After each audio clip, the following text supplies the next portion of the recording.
It's late at night when a pregnant woman named Vanessa is brought to the hospital with a hideous wound. The doctors say some kind of wild animal did it and try to keep her alive, only for Vanessa to start giving birth. After an arduous process, a baby boy is born and taken away while Vanessa dies. Many years later, a seductive woman brings a naive man to a giant fridge, only to surprise him with a hidden entrance to an exclusive nightclub. They join the dancing crowd, but soon the man realizes something is weird about this club. Suddenly, a few drops of blood fall on his face, and when he looks up, he finds the sprinkler system pouring down blood all over the place because all of the club's patrons turn out to be vampires. The guy tries to escape by crawling on the floor, but he freezes when he sees the clean feet of a guy that makes the party instantly stop.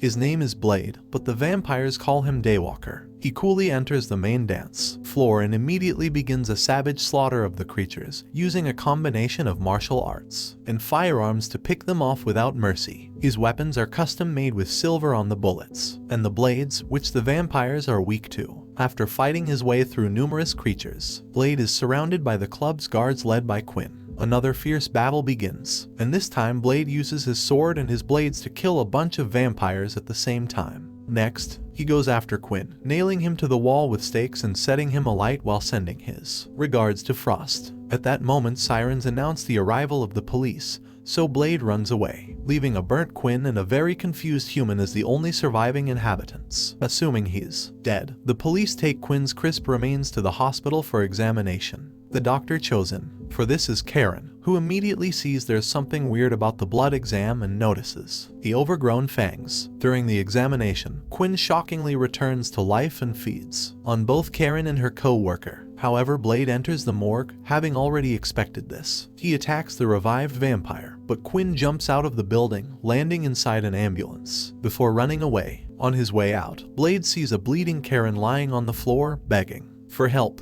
Because the doctor reminds him of his mother, Blade picks Karen up and brings her with him while he jumps to another roof, dodging the bullets from the incoming cops. Blade shoots a few bullets back and helps Karen with her dislocated arm before they run away. By the time they make it to Blade's hideout, Karen is unconscious, and Blade's friend Whistler injects her with a garlic serum to fight off the transformation. If she becomes a vampire, Whistler reminds Blade he must kill her. Meanwhile, in the meeting room of the House of Erebus, the Vampire Shadow Council is holding a meeting. Elder Dragonetti discusses Blade's recent intensified attacks and scolds a young vampire named Frost for his recklessness in running these clubs. It's then revealed that most vampires believe that they should more or less coexist with the humans while maintaining a powerful secret organization like the Mafia, while renegades such as Frost believe they should rule them outright. It is also established that there is some stigma from pure-blood vampires, meaning those who are born vampires towards those born human and later turned into vampires. The whole council is pure blood, but Frost isn't, yet he swears he'll destroy their old ways one day. The next morning, Blade stops by a friend's shop to get more garlic serum, explaining he's becoming resistant to it.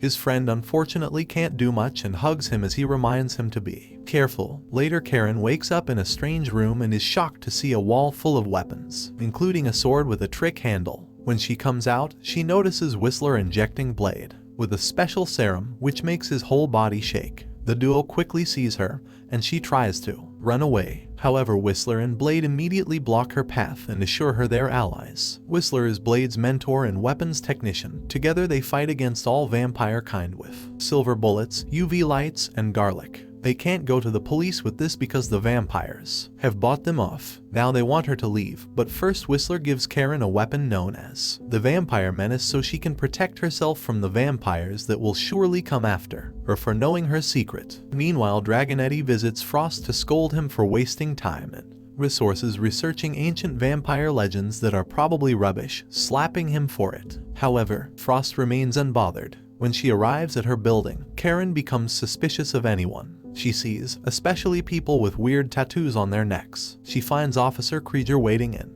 her apartment, and at first he pretends he's here because she left the hospital without leaving a statement, but suddenly he attacks her as he reveals he is a familiar, a human being who serves vampires and after years of service might get rewarded by being turned into a vampire. Blade suddenly shows up, knowing this would happen because he's been using Karen as bait. He beats the cop up and shows Karen the tattoo on the officer's neck before announcing they'll be using Awaken to track down Frost. Then they check Krieger's car and find the truck full of blood bags, so Blade takes out his gun to demand an explanation. Karen stops him before starting chaos in the city, and Krieger gets to run away. Blade decides to wait in a car outside for Krieger to appear again, and Karen announces she's staying with him because she wants to find a cure. When night falls, Krieger comes to pick up his car, and Blade immediately begins chasing him through the city. Eventually, they make it to a nightclub managed by vampires, and when they try to get inside, a guard intends to stop them, but Blade simply beats him up.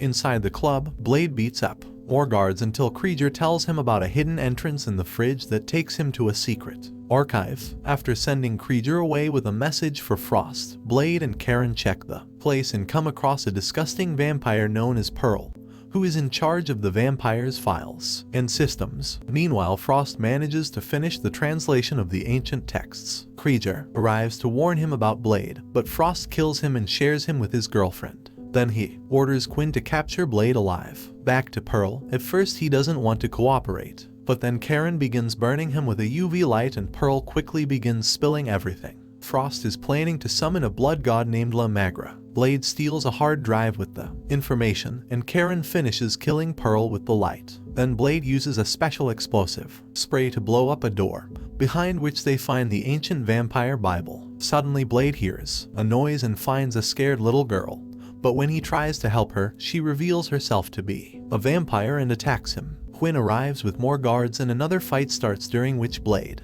gets tied to a column, and Quinn takes the chance to stab him in revenge. One of the vampires grabs Blade's sword, only to lose his hand to the trap in the handle. At that moment, Blade reveals he's been wearing an earpiece in case he needed help, and the wall nearby explodes, revealing Whistler. After exchanging a few more shots and punchings, Blade, Whistler, and Karen run down a tunnel right before a bomb Whistler left behind explodes. The tunnel takes them to the subway rails, and while the train passes by, Quinn jumps on Blade to start another fight, while Whistler escapes through a sewer hole. Blade pushes Quinn against the train to make him lose half his face and a hand. Karen hands him his sword back, but this only scares Quinn away. There are more vampires coming, so Blade grabs Karen and they escape by jumping on the train. Inside, Blade injects himself with a blood serum, and Karen begins suspecting he's a vampire. When they make it to the hideout, Whistler explains to Karen that Blade's mother had been bitten while she was pregnant and died after childbirth. He had been a lost kid on the streets when Whistler found him and almost killed him, but he realized he wasn't an actual vampire and decided to adopt him. Blade is half vampire, half human, which allows him to have certain abilities like strength and regeneration, but he can still walk under the sun. The serum he takes prevents him from developing a need for drinking blood. Meanwhile, Frost and his group cover themselves with sunscreen and helmets to bring Dragon Eddie to a sunrise, taking his fangs before letting the sun kill him instantly. Afterward, Frost presents the fangs to the rest of the Shadow Council and asks for 12 volunteers. In the morning, Karen decides to take Whistler's research to work on a permanent cure with Blade's serum as a base, and her first result makes vampire blood explode. After Karen takes a sample of his blood, Blade leaves to buy more ingredients for his serum, and Whistler checks on Karen's wounds, saying she only has 1 day left. While he's downtown, Blade finds Frost waiting for him while wearing sunscreen. The vampire is holding a little kid as a shield, so Blade won't attack him and offers a truce. But Blade knows Frost wants to bring the blood god back and is against it. He pulls out his gun and shoots, but Frost throws the girl into traffic and runs away. Blade has no choice but to save the girl first, losing his prey. At the hideout, Karen manages to make a proper curing serum that she immediately injects herself with. At that moment, Frost and his men arrive and they beat up Whistler before leaving with a kidnapped Karen. When Blade returns, he is devastated to find Whistler's dying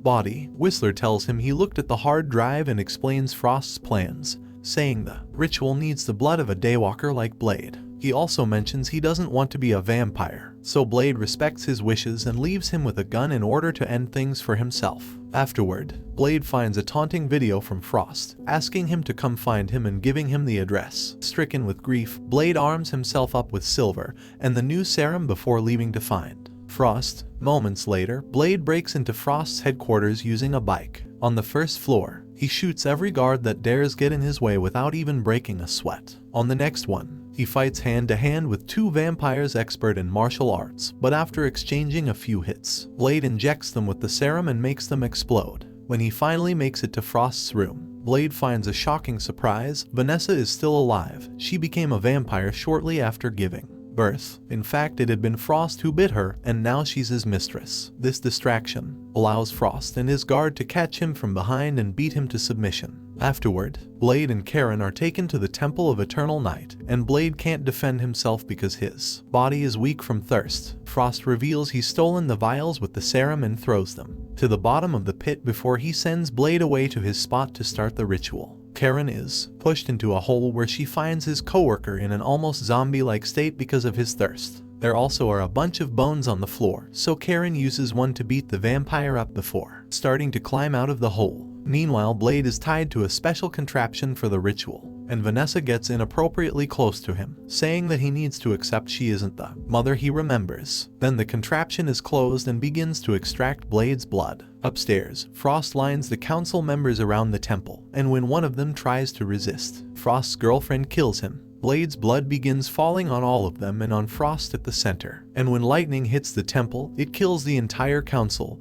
and passes their powers to Frost, making him the ultimate vampire god. Back to Karen, he finds Blade and frees him from the contraption, but he's obviously too weak to survive. Karen removes her bandage and convinces him to drink her blood, which instantly heals him and leaves him in a berserk state. At that moment, Vanessa arrives and Blade immediately begins fighting her, ignoring her when she tries to sweet-talk him into loving his dear mom and killing her. Afterward, Blade rushes upstairs, and when Quinn tries to stop him, Blade destroys him in seconds. Feeling powerful thanks to having drunk real blood instead of the serum, Blade begins fighting all the guards with vicious fury, not needing any weapons to kill them in a matter of seconds. Karen goes after Frost's girlfriend, missing a few shots but remembering to use the vampire menace at the last second to get rid of her. After recovering his sword, Blade fights Frost in a furious sword battle. Blade manages to cut Frost into many pieces, but Frost's new powers allow him to instantly put himself back together. They begin exchanging hits again, but Frost is simply too strong and stabbing him does nothing.